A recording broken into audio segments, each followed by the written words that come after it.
Έπρεπε κάποιος να με προσέχει. Μήπως είχες πολύ στοργική μάνα? Μήπως είχες μια μάνα πολύ έτσι, πολύ μαμά ρε παιδί μου? Όχι, όχι. Πολύ αυστηρή ήταν. Δηλαδή θυμάμαι ότι πηγαίναμε μια επίσκεψη και αν μας κερνούσαν κάτι έπρεπε να δω τη μαμά μου, να μου πει ναι για να το πάρω. Παίζαν τα άλλα τα παιδάκια. Εγώ καθόμουν στην καρέκλα έτσι για να μην κάνω φασαρία, δεν ήθελε η μάνα μου να ενοχλώ κανέναν. Και περνούσε η μπάλα κάτω από την καρέκλα και εγώ. Δεν το πιστεύω αυτό που μου λες. Ναι. Ο πατέρας σου πώς ήτανε? Ο πατέρας μου δεν το ήξερα και πάρα πολύ καλά. Δεν ασχολιόταν με εμάς όταν ήμασταν παιδιά. Όταν ήσασταν παιδιά. Καλά, οι μπαμπάδες από μια ηλικία και μετά μπορούν να έχουν πιο ρε παιδί μου κοντινή σχέση έτσι, με τα παιδιά τους. Ως μικρά παιδιά, πιο πολύ η μαμά είναι από πάνω. Αδέρφια πολλά? Μια αδερφή. Α, μια αδερφή, μοιάζετε? Ναι. Έχουμε εντελώς διαφορετικές απόψεις, αλλά στο χαρακτήρα είμαστε σχεδόν ίδιοι. Πώς το πες αυτό? Έχετε διαφορετικές απόψεις, αλλά είσαστε Ναι, άλλα μυαλά, αλλά ο χαρακτήρας μας είναι σχεδόν ίδιος. Πιστεύω. Μένει στη δράμα ή Μένει στη δράμα, είναι παντρεμένη, έχει 3 παιδιά επίσης. Α, πολύ ωραία. Λοιπόν, τότε λοιπόν είπες θα ασχοληθώ με αυτό, αλλά πού να το πεις, το είπες στον εαυτό σου και το ψάξες μόνος σου. Μόνος μου, κατάμονος. Νίκο, δεν είναι πάρα πολύ δύσκολο κάποιος ο οποίος δεν γνωρίζει κανέναν, έρχεται από την περιφέρεια και λέει πρέπει κάπως να βρω μια άκρη, να το σπουδάσω, να το ψάξω. Μέχρι και το να βρει δουλειά και να ξεκινήσει σιγά σιγά δεν είναι τρομερά δύσκολο. Πάρα πολύ δύσκολο. Και ειδικά τότε νομίζω πιο δύσκολο πρέπει να ήταν όταν ξεκίνησες εσύ. Μα ναι, εγώ ήρθα κρυφά. Υποτίθεται ότι θα ερχόμουν κρυφά. Μα τι περίμενες ότι θα βρεις αυτή τη δουλειά και σου έκανε το κλικ? Να βγω από την πόρτα, με είδε η γιαγιά μου και μπλεκ. Έτσι και πας. Όχι, και η γιαγιά ήταν τσαούσο. Και εγώ έφυγα. Αυτό μου κάνει φοβερή εντύπωση πώς το έκανα. Για το χαρακτήρα που έχω. Το εξηγείς τώρα μετά από τόσα χρόνια, ναι. Ναι, δηλαδή δεν ξέρω τώρα, μου φαίνεται ότι ήταν πάρα πολύ τολμηρό αυτό. Εγώ νομίζω ότι έτσι όπως μου περιγράφεις τον εαυτό σου και το πώς ήσουν μεγαλωμένος, το βρίσκω ως μεγάλη επανάσταση. Ναι, πρέπει να έχεις φτάσει στα όρια σου, να ήθελες να αναπνεύσεις. Οικονομίες για να έχω κάποια χρήματα. Τώρα γιατί δούλευες? Από τα Χαρτζηλίκια, από τι? Από τα Χαρτζηλίκια, ναι. Και είχα έρθει στο Εθνικό εδώ να δώσω εξετάσεις. Είχα νοικιάσει ένα δωμάτιο σε ένα ξενοδοχείο κοντά, δεν θυμάμαι τώρα ποιο ήταν. Και επειδή δεν ήξερα και κανέναν, πήγαινα από το ξενοδοχείο στη σχολή και από τη σχολή στο ξενοδοχείο. Πόσο καιρό το κάνεις αυτό? Το έκανα 10 μέρες γιατί μετά μου τελειώσει τα λεφτά. Και τι έκανες? Και πήγα στο διευθυντή και του λέω θα μου επιτρέψετε να λείψω μερικές μέρες. Γιατί δεν μπορούσα να του πω δεν έχω λεφτά να μείνω παραπάνω. Πίστευα ότι ανεβαίνοντας επάνω θα βάλω μια άκρη.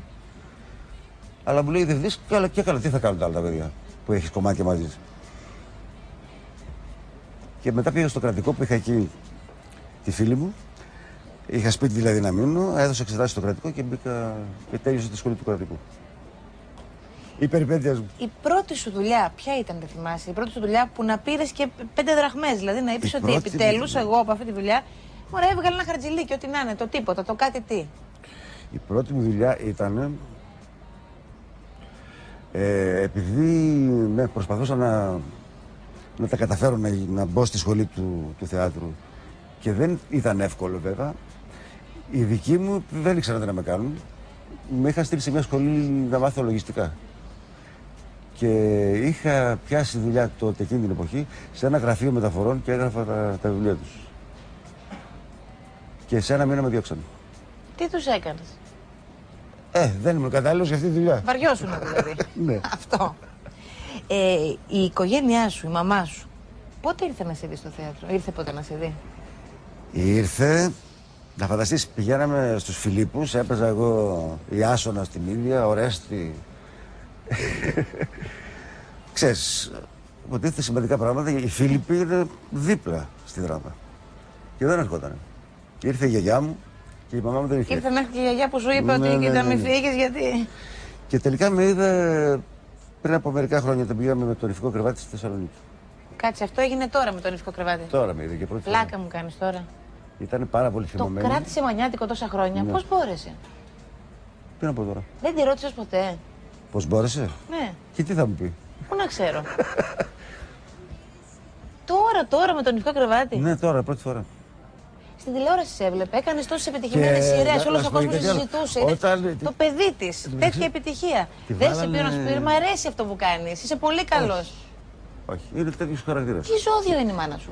Α, δεν ξέρω. Σε παρακαλώ, ρώτα την επόμενη φορά, θα ήθελα να μου πεις. Στην πρώτη σειρά να κάτσει.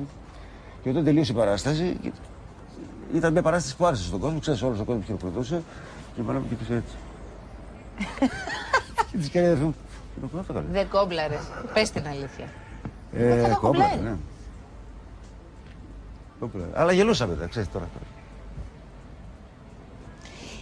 Στην τηλεόραση από αυτά που έκανες πολλές σειρές και δραματικές και κωμωδίες και κοινωνικές, υπήρχε κάτι που να της άρεσε, ρε παιδί μου, που να σου είπε. Κοίταξε. Μ' αρέσει, ναι, από ένα σημείο καλός. και μετά της άρεσε. Της άρεσε. Αφού της μιλούσε και ο κόσμος τόσο πολύ. Αλλά το έκρυβε από μένα. Το έλεγε η αδερφή μου. Εσύ περίμενες ότι θα σου πάνε καλά τα πράγματα. Θέλω να πω, πέρασες τόσες φορές στο ξεκίνημα και τέτοιες δυσκολίες. Δεν ξέρω, δεν έχασες ποτέ το κουράγιο σου. Είπες ποτέ ότι θα τα καταφέρω. Ήσουν σίγουρος. Είσαι στα καλά σου. Φαίνομαι για σίγουρος. Όχι. Γι' αυτό το λέω. Όχι, όχι βέβαια. Αλλά ήμουν τυχερός, δεν ξέρω. Ήσουν τυχερός, έτσι το βλέπεις τύχη. Και τύχη. Χρειάζεται η τύχη σίγουρα. Τύχη. Δεν έγινα τυχαία, εννοείται, μάλλον. Αλλά ήμουν και τυχερός. Γιατί δεν έσπρωξα την καριέρα μου, δεν μπορούσα να την σπρώξω. Δεν είχα ενδιαφέρον ως προς αυτό. Καταρχήν να πούμε ότι είσαι Εγώ ήθελα ένας να άνθρωπος που δεν έχεις δημόσιες σχέσεις. Ναι. Κοινωνικός δεν είσαι. Ναι, ναι. Άρα οι δουλειές που έχεις κάνει μέχρι σήμερα δεν έχουν καθόλου μέσα τους, δεν κρύβουν, ας πούμε, ότι έχεις επαφές σου, έχεις τον μπλα σου, μιλάς αυτά. Γιατί όσο είναι αυτή η δουλειά, θέλει και λίγο. Ναι. Δεν φτάνει μόνο να είσαι πολύ καλός σε αυτό που κάνεις. Θέλει και λίγο, ρε παιδί μου, να είσαι και μέσα στα πράγματα. Βέβαια, βέβαια. Εκεί που γίνονται δουλειές. Είναι το 50% φαντάζομαι. Αλλά γι' αυτό σου λέω ότι είμαι τυχερός. Δηλαδή, αν δεν είχαν γίνει κάποιες συμπτώσεις, μπορεί να μην είχα κάνει τίποτα. Πες μου κάποιες από τις σειρές, γιατί εγώ εδώ έχω ορισμένες και θέλω να τις πω λίγο στους τηλεθεατές, να τους θυμίσω. Καταρχήν βλέπω εδώ, εγώ νόμιζα ότι